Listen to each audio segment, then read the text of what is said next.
Terima kasih pemirsa Anda kembali bersama kami dalam segmen Market Buzz dan kita akan lanjutkan pemirsa perbincangan pada pagi hari ini, tapi sebelumnya kami hadirkan sejumlah informasi yang patut Anda cermati pemirsa, di antaranya adalah sebagai berikut. Informasi yang pertama pada pagi hari ini adalah market highlight pemirsa, di mana beberapa agenda patut Anda cermati.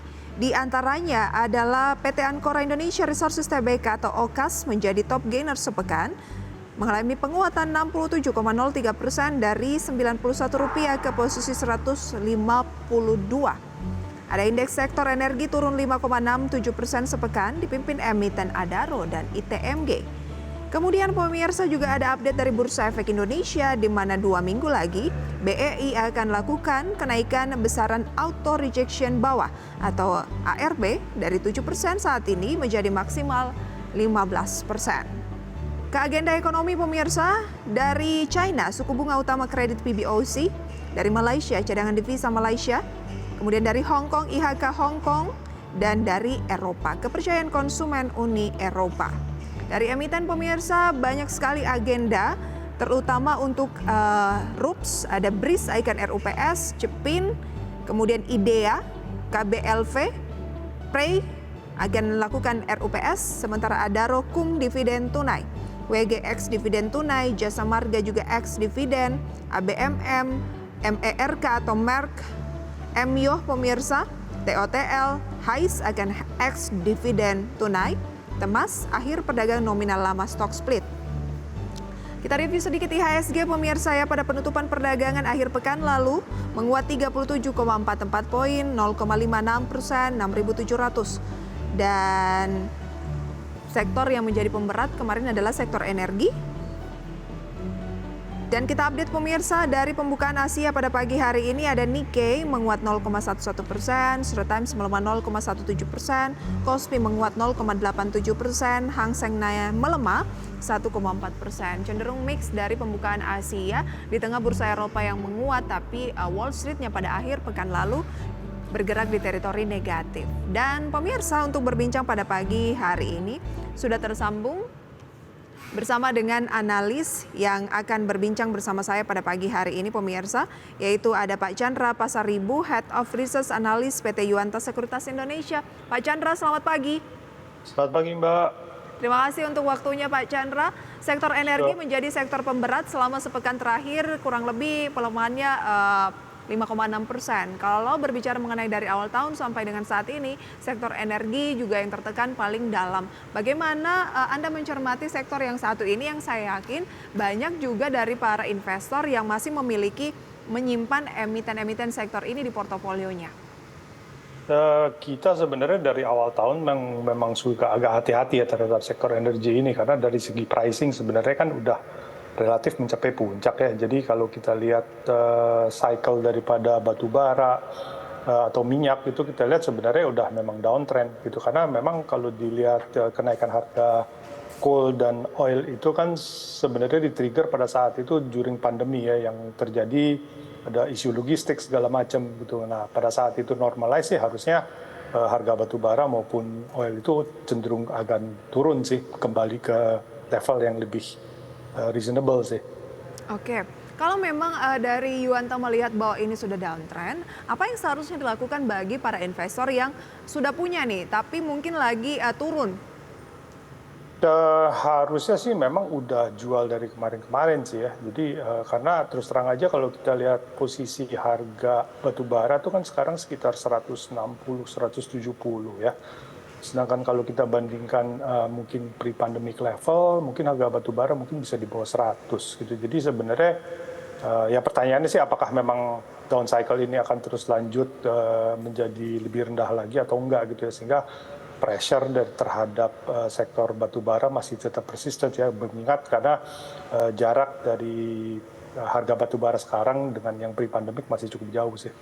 Oke, dengan demikian, apakah memang tidak ada emiten dari sektor batu bara yang tetap bisa di-keep? Misalnya Adaro, meskipun Adaro kalau nggak salah hari ini adalah KUM dividennya begitu ya. Biasanya memang sudah melemah dan tercermin dari pekan lalu, di mana Adaro masuk dalam kategori top losers. ITMG mungkin atau saham-saham sektor energi lainnya, tidak adakah sama sekali saat ini yang layak untuk kita tetap hold atau kita hold dalam artian kita keep nih?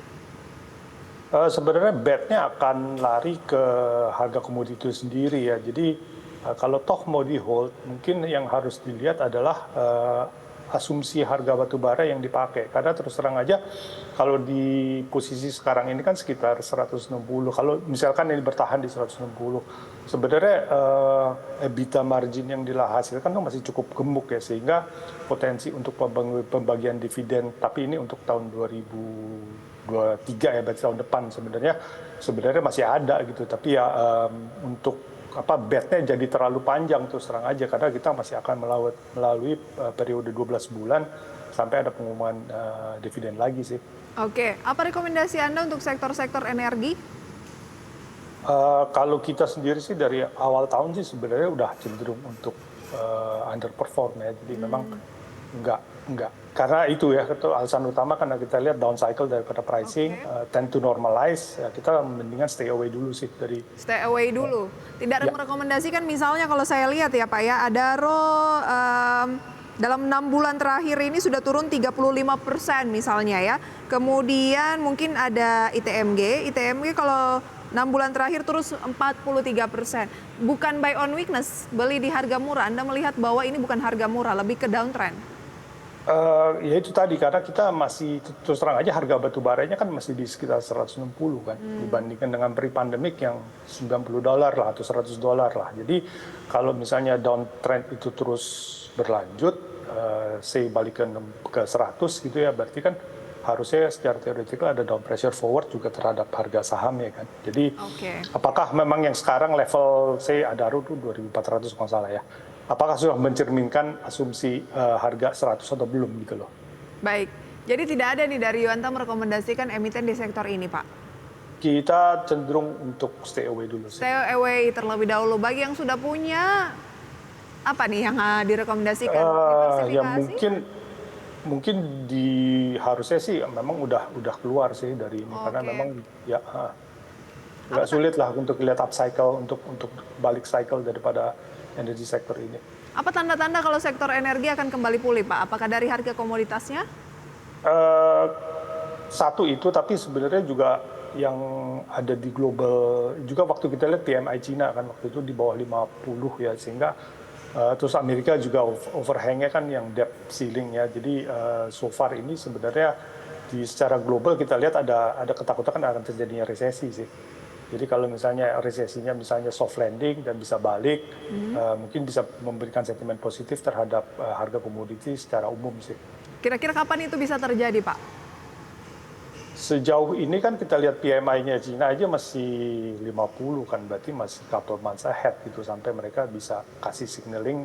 Ya kita lihat aja PMI Cina-nya di bulan depan berarti kan. Harapannya PMI Cina itu di level berapa Pak? Harusnya kalau 50 kan sifatnya ekspansif kan. Ya. Sekarang kemarin itu yang 49,6 gitu loh. Jadi ya pertanyaannya apakah ini soft landing atau justru hard landing. Kalau hard landing kan berarti kan next month tiba-tiba misalnya PMI-nya di bawah 50 lagi ya, berarti cenderung. Kalau bisa sih di atas 50 begitu ya? Yes. Oke, mencermati ekonomi dari China dan juga harga komoditas untuk saat ini menurut Yuanta stay away dari sektor energi ya Pak ya? Betul. Energi dalam hal ini batu bara saja? Oil juga pasti, karena kelihatannya sejalan dengan, karena ya itu tadi ya, sejalan dengan takutnya akan global recession kan biasanya pressure-nya terhadap energi sektor tuh tidak seklut hanya batu bara, termasuk oil. Bagaimana kalau pertambangan yang lain, misalnya nikel, kemudian juga emas? Mungkin nikel sama emas relatif lebih defensif kali ya.